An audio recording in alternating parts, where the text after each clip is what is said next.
नमस्कार.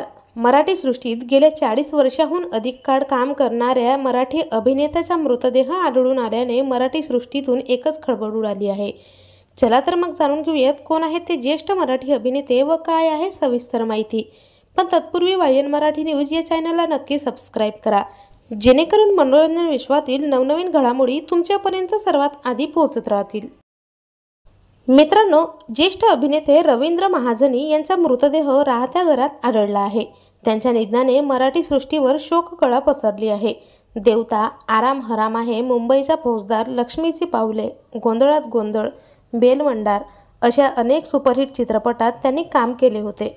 त्यांनी 70 ते 90चा काळ गाजवला. मात्र त्यांचा मृतदेह हा 3 दिवसानंतर कुजलेल्या अवस्थेत आढळल्याने सिनेसृष्टीतून एकच खळबळ उडाली आहे.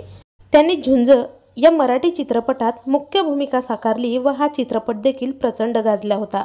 त्यानंतर रवींद्र महाजनी नावाचा नवा तारा मराठी चित्रपटसृष्टीला मिळाला होता. मात्र त्यांच्या अशा आकस्मिक निधनाने सगळ्यांनाच मोठा धक्का बसला आहे. तर आपल्या वायन मराठी न्यूजतर्फे या दिग्गज अभिनेत्याला भावपूर्ण श्रद्धांजली.